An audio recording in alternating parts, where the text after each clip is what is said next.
Back with us again tonight after watching our segment just now with Natoma Cantfield is documentary filmmaker Michael Moore, whose most recent movie, Capitalism, a Love Story, just came out on DVD, and whose previous works include Sicko, his look at our healthcare system. First, Michael, you have much more experience than I do in talking to people like Natoma Cantfield in the situations that they're facing in the healthcare system. You did it in Sicko. Do you ever get used to hearing those stories? No, and in fact, I hear them every day. I get dozens of emails every day ever since Sicko came out, and no, and I feel here we are in this week of this bill being passed, and I think it will be passed.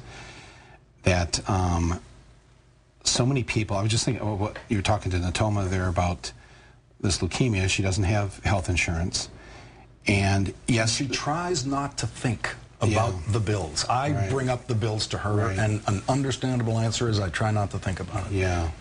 Well, these bills have wrecked so many families. It's the #1 cause of bankruptcy in the country. It's the #1 cause, medical bills, of foreclosures in this country. And yet with this bill, the so-called reform bill, if it passes, she would not, if she had been in this predicament 6 months from now, she still wouldn't be able to get coverage because the insurance companies are still going to be able to deny pre-existing conditions for the next 4 years.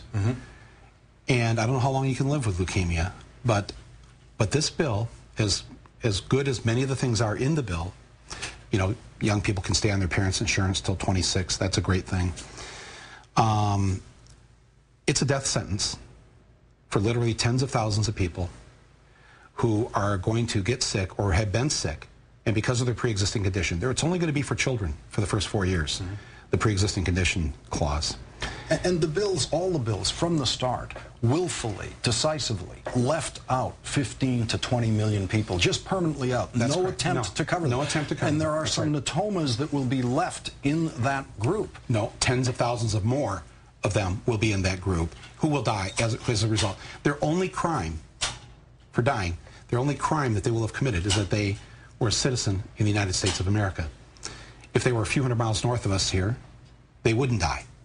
Pure and simple. That's the only difference. They hold an American passport instead of a Canadian passport.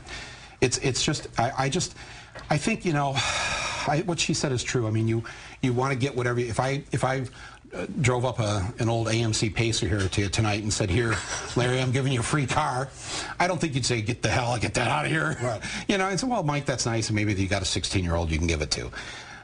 So that's what this bill is. It's the AMC Pacer, and it runs, but it really doesn't take care of the main problem, which is the profit motive will still dictate everything. The insurance companies will still be in charge, even after if you have insurance with them. And this is really what I had covered in this film. It was really about the people who have insurance, who once they have it, then can't get the bill paid. Because they run you around, they're going to look for loopholes. You know what this bill says? If they deny you coverage, let's say they actually just go ahead and say deny you because of a pre-existing condition, the fine is $100 a day per individual that you've denied. So just think about that. The insurance company's going, so for a year, that would be $36,500, but the operation's going to cost $100,000. You know what? I think we'll take the fine. The only eloquent voice I have heard in opposition, in actual political voting opposition to this bill, is from Dennis Kucinich, where the president went to his district today to try to change his mind. Dennis Kucinich criticism coming from the left, point by point, knocking down Democratic talking points. What would you say to Congressman Kucinich in the vote that he faces at this point? Thank you. Thank you for being, for one out of 435 is standing up for the 300 billion. How truly sad is that? When the vote comes, if he's the decisive vote, would you tell him to go practical in the end, or? No, I would not. No. If I were a member of Congress, I think what I would do is I would say, I might vote for it if, President Obama, you'll stand in front of the cameras and tell the American people that this doesn't really cover pre-existing conditions for the next 4 years, and the insurance companies are still going to get to make outrageous profits, and they are going to be able to deny people care once they have insurance. Tell the people the truth of these things, and then we'll vote for those things that are great about the bill. But I think, listen, I think having this discussion here on the day after Keith's dad passed away, and Keith has been so eloquent about this issue. He's said on this air he's going to commit an act of civil disobedience. He will not participate in this so-called universal health care, which it isn't. Well, the individual mandate ordering people to purchase. Right.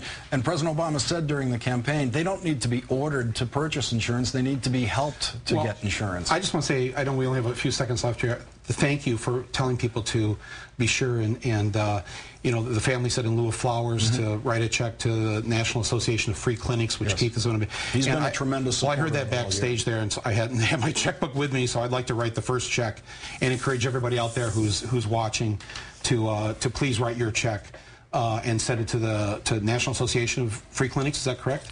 Exactly. Exactly. And, so you go to my website. I'll have an address on there, and thank God for his mom and his dad.